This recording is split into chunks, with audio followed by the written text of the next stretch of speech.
En el primer ejercicio se nos pide analizar la siguiente función y ver para qué valores de a esta función va a ser continua. Para ello tenemos que saber de que f va a ser continua si el límite cuando x, y tiende a a, b de nuestra función en cuestión es igual a el valor de a en este caso. Si esta condición se cumple, podremos afirmar de que f va a ser continuo. En nuestro ejercicio, f de x, y simplemente es el valor de la función que tenemos en el enunciado. A, b simplemente es el punto de conflicto o el punto de análisis de la función, que en este caso vemos que es 0,0. Este sería nuestro punto de conflicto. Y por último solamente nos queda encontrar el valor de a. Estos son los tres elementos que tenemos que considerar en un principio para determinar si una función de dos variables es continua. Por lo tanto, lo único que tenemos que hacer es calcular el límite cuando x, y tiende a 0,0 de nuestra función, que en este caso es x menos y al cuadrado partido por x cuadrado más y al cuadrado, y el resultado de esto va a ser el valor de a que necesitamos para comprobar dicha continuidad.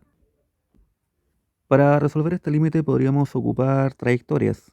La trayectoria que vamos a utilizar va a ser y es igual a mx, y este valor lo tenemos que reemplazar por cada y que aparezca en la función de dicho límite. Por lo tanto, esto va a quedar como x menos y, que iba a ser mx al cuadrado, partido por x al cuadrado más y al cuadrado, que va a ser m cuadrado x cuadrado. Ahora tratamos de expandir este binomio que tenemos en el numerador, entonces quedaría x al cuadrado menos 2 veces m x al cuadrado más m cuadrado x cuadrado, dividido por x cuadrado más m al cuadrado x cuadrado, lo de abajo queda igual. Vemos que podríamos factorizar todos estos x cuadrados que tenemos en la fracción, entonces esto va a quedar como x cuadrado por 1 menos 2m más m cuadrado, dividido por x cuadrado multiplicado por 1 más m cuadrado. Como vemos, se pueden cancelar estos dos términos que tenemos aquí. Y finalmente la respuesta va a quedar como esta fracción. Entonces, ¿cuál es la conclusión que podemos sacar con este resultado? La conclusión es que como este valor queda dependiendo de m, dicho límite no existe. Por lo tanto, el límite de f no existe porque el valor del límite depende de m. Por lo tanto, no existe valor de a para que f sea continua.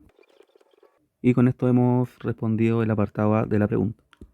La parte B nos pide si es posible encontrar un número real de a de modo que las derivadas parciales con respecto de x y con respecto de y existan en todo el plano cartesiano. Entonces, como nos pedía las derivadas parciales para todo el plano cartesiano, tendríamos que calcular las derivadas parciales para los puntos que son distintos del origen y cuando el punto es 0,0. Se calculan por separado en este caso. Acá tenemos que manejar unos términos para no confundirnos. De 1 de f es lo mismo que decir derivada parcial de f con respecto de x, para que lo tengamos claro. Y de 2f es lo mismo que decir derivada de f con respecto de y. Ahora vamos al primer caso entonces. Sería cuando x, y es distinto de 0,0, el primer caso. Aquí es muy sencillo, simplemente tendríamos que tomar la función y derivarla con respecto de x. Esto sería numerador derivado con respecto de x por denominador sin derivar menos numerador sin derivar multiplicado por denominador derivado con respecto de x. Y abajo el denominador al cuadrado. Y ahora haciendo casi lo mismo, calculamos la derivada para f con respecto de y. Entonces la derivada con respecto de y va a ser el numerador derivado con respecto de y, va a ser 2x menos y, y con la regla de la cadena, porque acá tenemos un signo negativo, multiplicamos por menos 1 y multiplicada por el denominador sin derivar, menos numerador sin derivar, multiplicada por la derivada del denominador con respecto de y.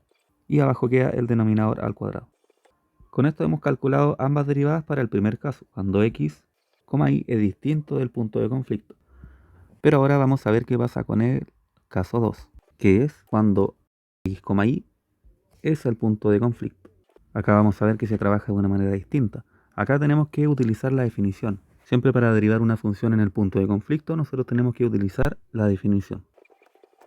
En este caso, la derivada de f con respecto de x es igual a límite cuando h tiende a 0 de f de h,0 menos f de 0,0 partido por h. Y voy a poner al tiro la fórmula para la derivada de f con respecto de y, para que veamos cuál es la diferencia con la derivada de f con respecto de x. Vemos que para calcular la derivada de f con respecto de y, va a ser límite cuando h tiende a 0 de f de 0, h.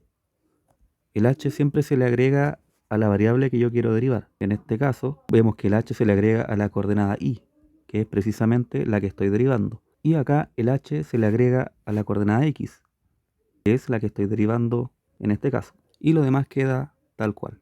Entonces ahora calculemos cuál es la derivada de f con respecto de x. La fórmula para y la voy a sacar y la vamos a pegar acá en la página siguiente para trabajar en un ratito más.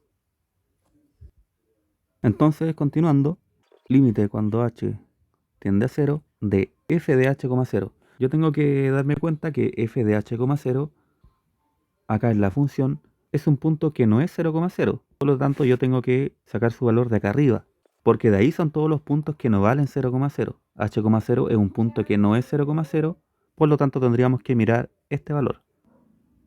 Llevemos esta función a la siguiente hoja para no estarla mirando a cada rato. Ahí está mejor, ya. Entonces, f evaluada en h, 0 va a quedar como h al cuadrado partido por h al cuadrado más 0 al cuadrado. Entonces queda solo h al cuadrado menos f en 0, 0. Y mirando el recuadro vemos que la función evaluada en 0, 0 es a. Y esto queda partido por h. Seguimos, esto queda como límite cuando h tiende a 0, h cuadrado partido por h cuadrado va a quedar como 1 menos a partido por h. Ahora vemos, ¿para qué valor de a este límite existe? Si nosotros tomáramos, por ejemplo, a es igual a 0, ahí el valor quedaría como 1 partido por h. Y como h tiende a 0, el valor se nos hace infinito. Lo mismo pasaría si tomáramos un valor, por ejemplo, a es igual a 2. Como h está abajo y tiende a 0, el valor diverge, sería infinito. Por lo tanto, utilizando un valor de a es igual a 1, el valor de este límite sería 1 menos 1 partido por h, que es 0 partido por h, y eso es igual a 0. Por lo tanto, con a igual 1, la derivada parcial de f con respecto de x en 0, 0 existe y es 0. Ahora pasemos a ver la derivada parcial de f con respecto de y. Para ello recurrimos a la misma imagen que ya habíamos sacado antes para estar mirando los valores que toma la función. Ahora tenemos que calcular f evaluado en 0, h. 0, h es un punto que no es 0, 0, por lo tanto tenemos que fijarnos en la función que tenemos arriba y tenemos que evaluar ese 0, h en esta función.